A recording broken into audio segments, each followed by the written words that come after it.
"He's not my uncle," the little girl whispered, eyes locked on the dog.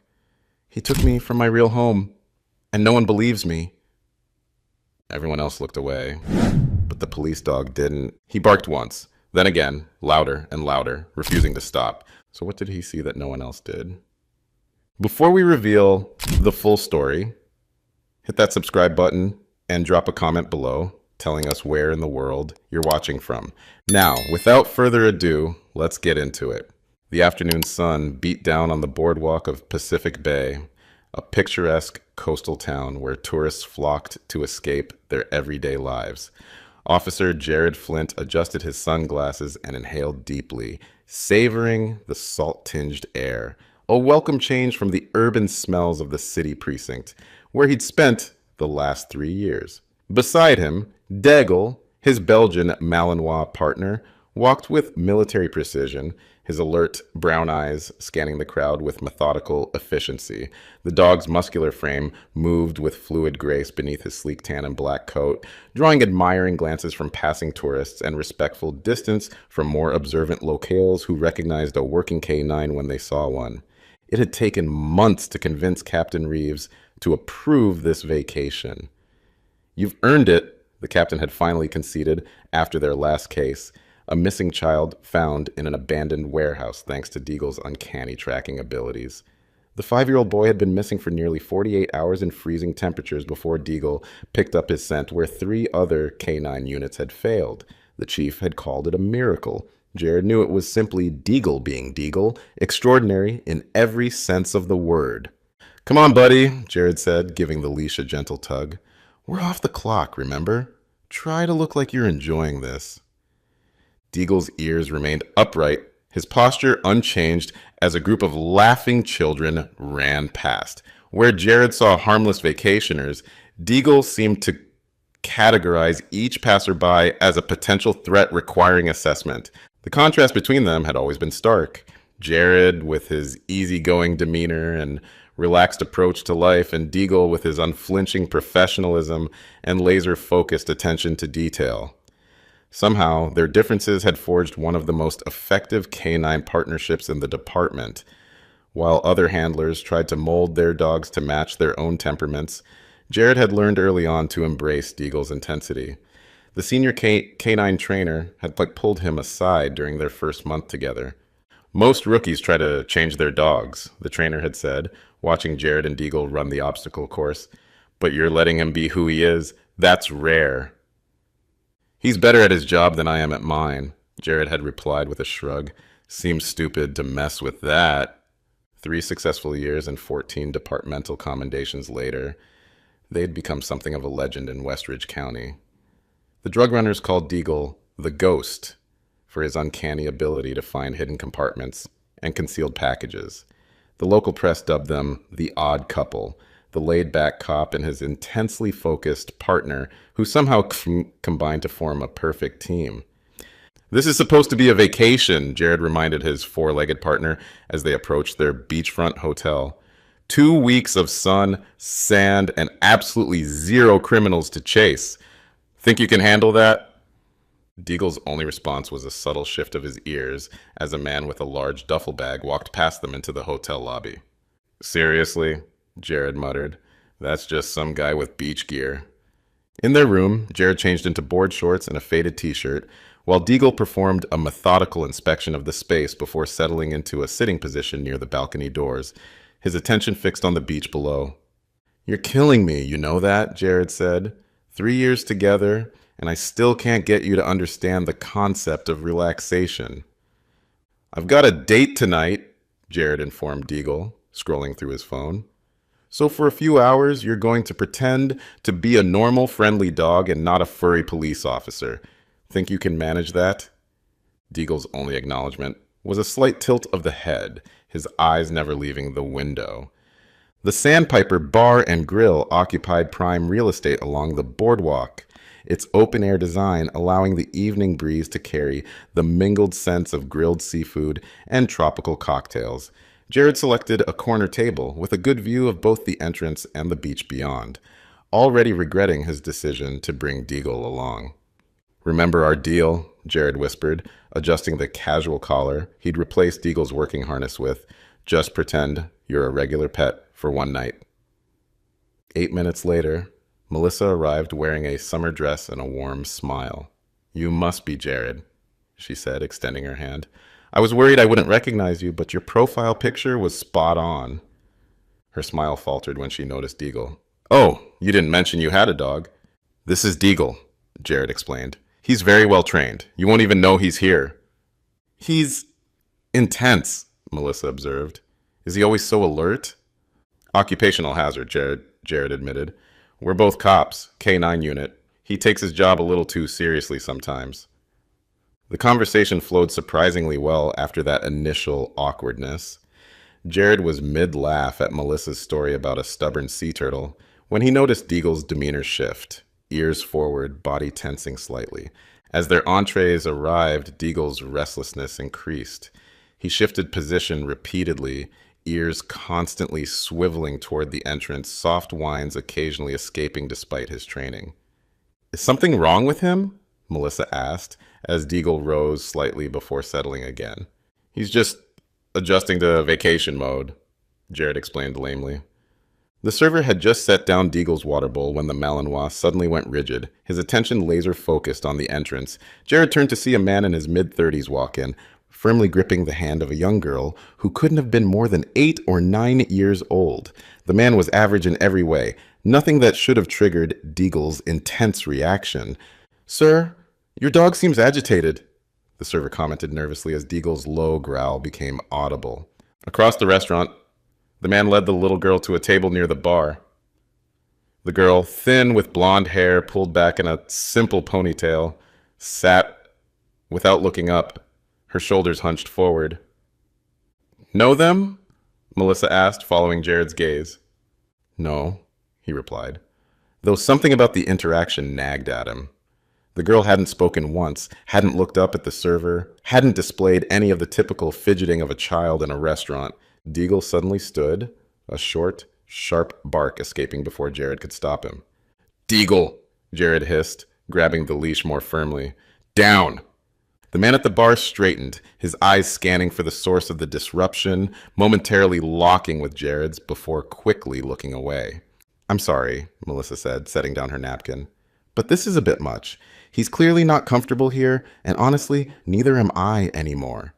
"Melissa, wait," Jared pleaded as she gathered her purse.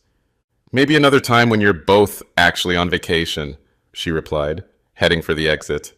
Deagle barked again, louder this time, straining toward the man and girl. "Last warning," the manager stated firmly. "We allow pets, but they must be well behaved." "Thanks a lot, partner," Jared muttered. "Hope whatever you're sensing was worth ruining my first date in 6 months."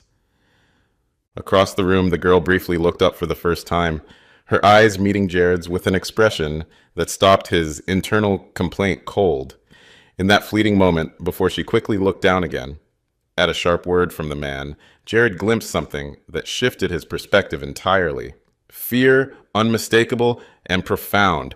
The shift in Jared's mindset was immediate. From annoyed vacationer to police officer. "Okay," he whispered to Deagle, whose eyes remained fixed on the pair. "I hear you. Let's check this out professionally." He signaled the server. "Sorry about earlier. We're good now," he assured her, ordering another beer to justify staying. "Actually, I was wondering, that guy with the little girl, they've been here before?" The server glanced over. "First time I've seen them. Poor kid looks exhausted." With Deagle now under control but vigilant, Jared observed the pair while pretending to check his phone. The man consistently positioned himself between the girl and the exit. When she needed to use the restroom, he walked her to the door and waited directly outside. Most concerning was their lack of natural interaction. No conversation, no shared smiles, none of the usual parent-child dynamic. After finishing his beer, Jared decided to approach them directly. "Come on, Deagle," he said quietly. "Let's make some new friends." He approached their table with a practiced, easy smile. "Hey there. Sorry about my dog earlier. He gets excited sometimes. Mind if we join you for a minute? Feels awkward sitting alone after my date took off." The man looked up, his expression guarded. We're actually about to leave. No rush, Jared replied, already pulling out a chair.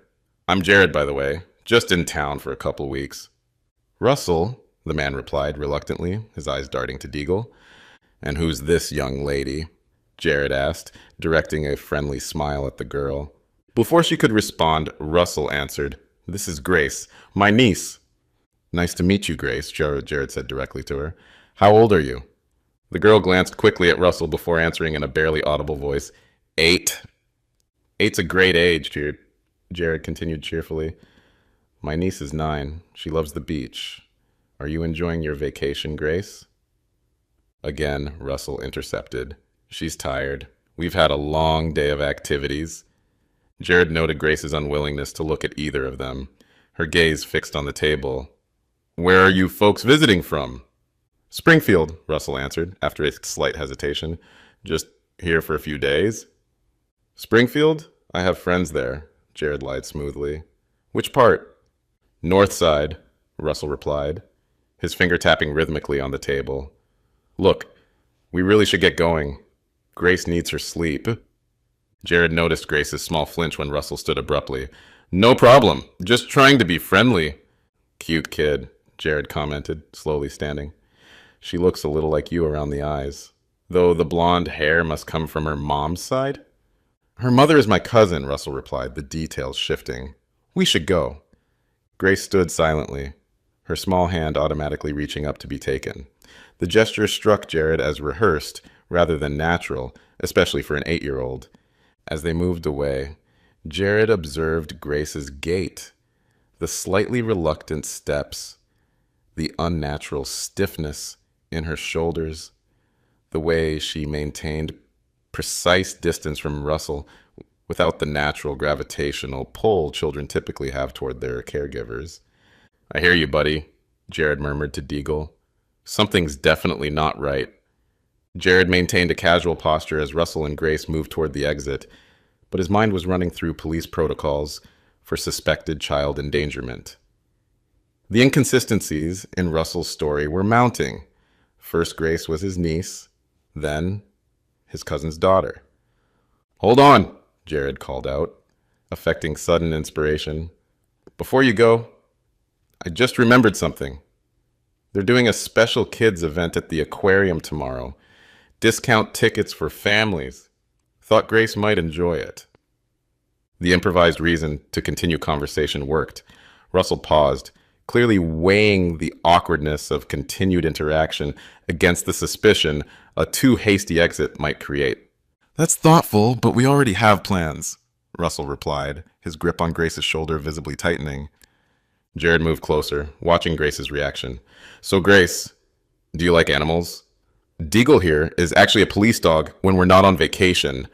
He deliberately revealed his profession, watching Russell's reaction carefully. Russell's face tightened. You're a cop? K-9 unit, Jared confirmed casually. Going on 4 years now with this guy. Where's your police jurisdiction? Russell asked. The question too pointed for casual conversation. Westridge County, Jared answered truthfully. About 4 hours inland from here. So you're outside your jurisdiction, Russell observed, a faint note of relief in his voice. On vacation, like I said, Jared confirmed. Though, professionally speaking, we never really turn it off, do we? Always observing people, noticing details. The implied surveillance clearly unnerved Russell. Grace, finish your juice. We're leaving. As Grace drank, Jared noticed faint bruising around her wrist, partially concealed by her long-sleeve shirt. The sight solidified his suspicions into certainty. You know, Jared continued, Grace reminds me of a girl from a missing persons bulletin I saw recently. Similar age, blonde hair. Russell stood abruptly, pulling Grace up beside him. We're leaving, now. Jared remained seated, maintaining the appearance of casual conversation. Of course, nice meeting you both. As they turned away, Jared quietly activated his phone's camera, capturing several images of both Russell and Grace before discreetly searching for the Pacific Bay Police Department's number. Pacific Bay Police Department, what's your emergency? The dispatcher's voice came through clearly as Jared maintained visual contact with Russell and Grace near the restaurant exit. "This is Officer Jared Flint, Westridge County K-9 Unit," he stated quietly. "I'm off duty in your jurisdiction at the Sandpiper Restaurant on Ocean Drive. I have reasonable suspicion of a child abduction situation unfolding right now. Units are responding. Estimated arrival 4 minutes. Please maintain observation without engagement, unless the child appears in immediate danger." "Understood," Jared confirmed, watching as Russell navigated through the crowded patio, his grip on Grace's arm visibly tightening. Through the crowd, Jared could see Russell leaning down to whisper something to Grace, her shoulders hunching further. "We're leaving. Now." Russell's voice carried just enough for Jared to hear. "And you remember what happens if you make a scene, right?"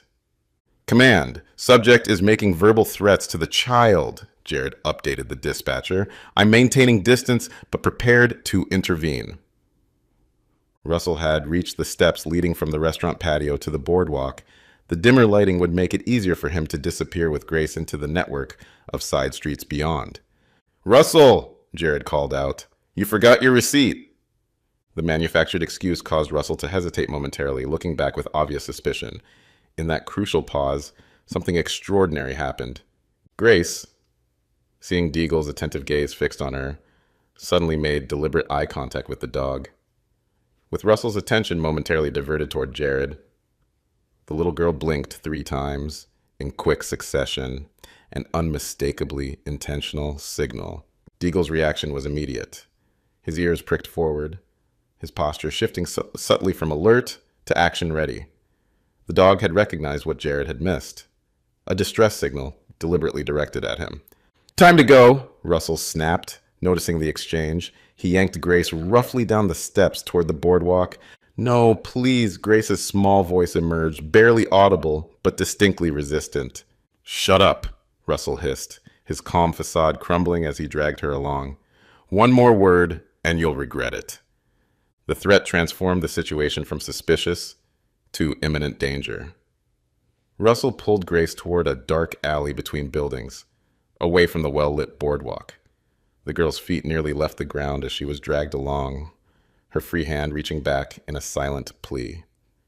"Russell!" Jared called out, more forcefully. "Pacific Bay Police are on their way. Let's talk this through." Russell spun around, his expression contorted with panic and rage. "Stay back!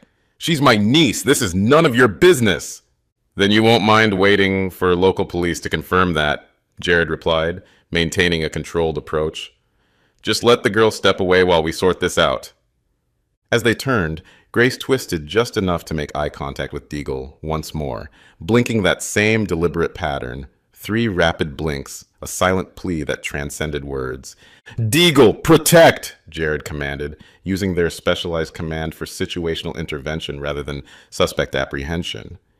Deagle launched forward with controlled precision that belied his power. Years of specialized training had prepared him for exactly this scenario, neutralizing a threat without endangering a nearby vulnerable person. The Malinois moved with such speed that to onlookers he seemed little more than a tan and black blur. The technique was one they had practiced countless times in training. The barrier intervention designed specifically for situations involving a threat to a vulnerable individual. Instead of targeting Russell directly with a bite, Deagle executed a perfect body check, angling himself between Russell and Grace while simultaneously using his shoulder and momentum to wedge them apart. The impact was calculated perfectly, enough force to break Russell's grip on Grace's arm, but controlled enough to avoid knocking either of them down. Deagle's teeth remained sheathed, his specialized training allowing him to use his body as a tool rather than a weapon. "What the?" Russell stumbled backward, momentarily shocked by the intervention. His hand reflexively moved toward his waistband before stopping, his eyes widening as Deagle adjusted his stance, a low, warning growl emanating from deep in his chest. "Don't move!" Jared commanded, closing the distance with professional efficiency. "Grace, come here, honey!" The girl didn't hesitate, scrambling behind Jared with a sob of relief while Deagle maintained position, his attention fixed entirely on Russell, who was now backed against the alley wall. "You can't do this!" Russell shouted, his panic escalating as restaurant patrons began gathering at the commotion. "I'm her guardian! This is kidnapping!" "I'm a police officer," Jared announced clearly, pulling out his badge. "Local authorities are en route. Please give us some space." "Grace, are you hurt?" Jared asked gently, keeping his primary attention on Russell. "No," she whispered, her small hands clutching the back of Jared's shirt. "Is your dog going to hurt him?" "No, honey. Deagle is just making sure he stays put until the police come," Jared assured her. Two Pacific Bay police cruisers pulled up to the boardwalk, lights flashing. Officers emerged quickly, pushing through the gathered spectators toward the scene. "Officer Flint, K-9 unit." Jared identified himself immediately as they approached. "Subject detained after attempting to flee with a distressed minor. K-9 partner Deagle is maintaining containment only." The senior officer nodded acknowledgement. "We'll take it from here, officer," he stated, moving toward Russell with handcuffs ready. "This is insane," Russell protested. "I'm her uncle. This off-duty cop and his attack dog assaulted me for no reason." "Save it for the station," the sergeant replied, efficiently securing the handcuffs. A female officer approached Grace with practiced gentleness, kneeling to meet her at eye level. "Hi there, I'm Officer Cortez. What's your name, sweetheart?" "Grace," came the whispered reply, her small hand still maintaining contact with Jared for security. "Would you feel better if this officer and his dog came along?" Officer Cortez asked. Grace nodded immediately, her eyes finding Deagle with unmistakable trust. "He knew," she said, her voice slightly stronger. "I did the blinks like they taught us in school, for when you're in danger but can't say it out loud. I tried it before with other people, but nobody understood." Jared felt a surge of emotion at the revelation. The school safety program teaching children distress signals had connected with Deagle's training, in a way neither could have anticipated. A silent communication that bridged the gap when words were too dangerous. "He's very smart," Jared confirmed, "and he wouldn't let anyone hurt you." The Pacific Bay Police Station bustled with activity despite the late hour. Detective Morales, the lead investigator, entered with surprising news. Grace Wilson, age 8, reported missing from Riverside County 11 months ago. Mother reported her missing after the girl failed to return home from school. "Gets worse," Morales continued. "Russell Kane is indeed the mother's cousin, but he's no guardian. He's been on the sex offender registry for 7 years. Prior conviction for inappropriate contact with a minor. And somehow he had papers claiming guardianship?" Jared asked. "Forged, but professionally done," Morales confirmed. "Turns out the mother, Lisa Wilson, has a history of substance abuse and has been largely uncooperative with their investigation. There were suspicions she might have been involved." Grace was asking to see Officer Flint and Deagle. Together, they followed Officer Cortez into the interview room, where Grace sat surrounded by colored pencils and drawings. Her face brightened visibly when Deagle entered. "You brought him," she said, the first genuine smile Jared had seen transforming her features. The change was remarkable, as if years of tension had melted away, revealing the child she should have been all along. Grace reached out to stroke the dog's head. Deagle, normally reserved with strangers, moved closer to her chair, lowering his head to make the contact easier. It was a subtle adjustment in posture that Jared recognized as deliberate gentleness, something Deagle did instinctively around victims and traumatized witnesses. "He knew what I was trying to say. With the blinks," Grace continued, her fingers gently brushing Deagle's ears. "We learned it in school last year. If someone takes you and you can't talk, blink 3 times if you see a police officer or a safe grown-up. Our teacher said to keep doing it until someone notices." "That was very smart of you to remember," Jared said softly. Grace nodded solemnly. "I tried it at a grocery store once, and at a doctor's office. Nobody noticed." Her voice dropped to a whisper. "Russell said nobody would ever believe me anyway, that they'd think I was making things up."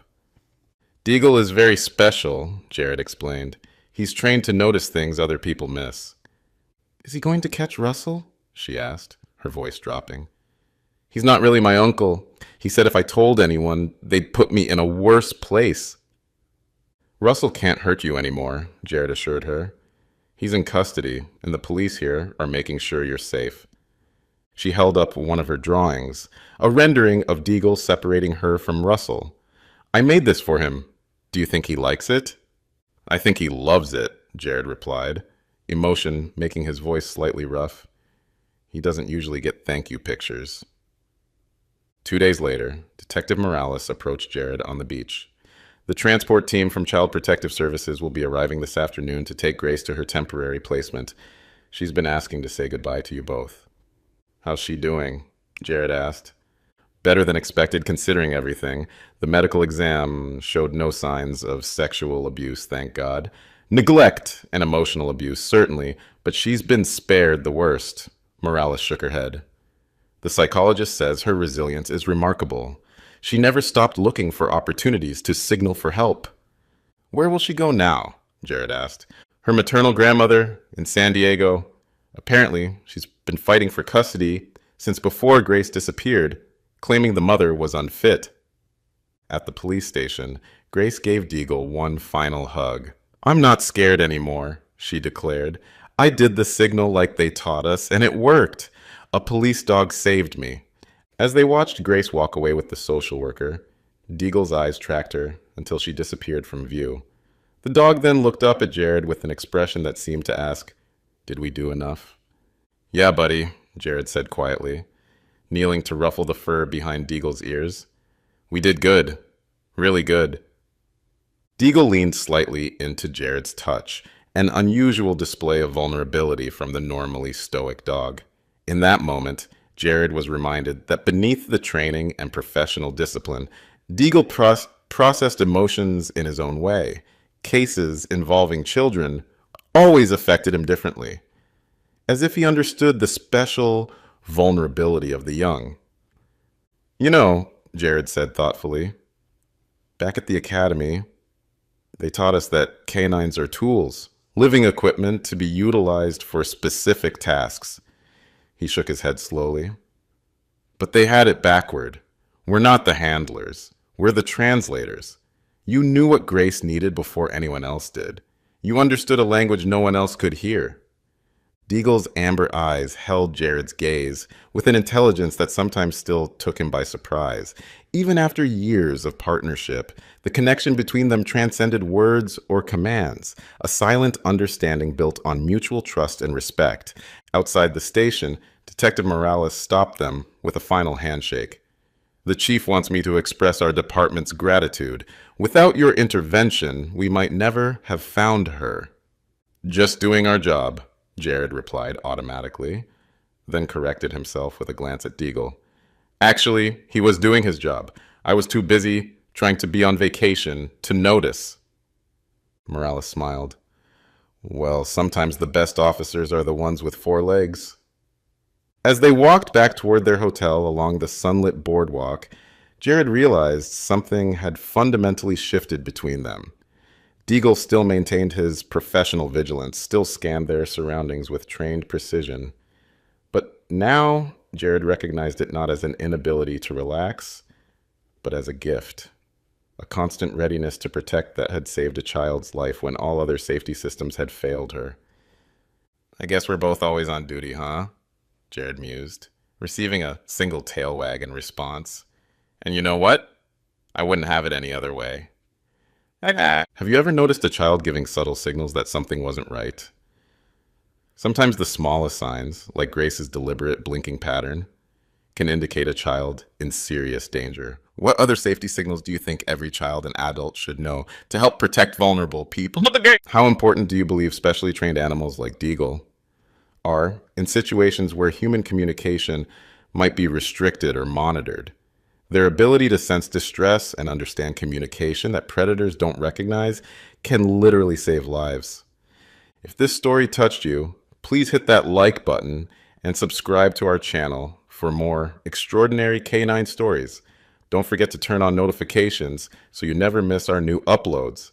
Share this video with the friends and family who appreciate the remarkable bond between handlers and their canine partners and the incredible work these teams do to protect the vulnerable. Check out our previous canine stories appearing on your screen now. And remember, we'll see you tomorrow, same time, with another powerful canine story.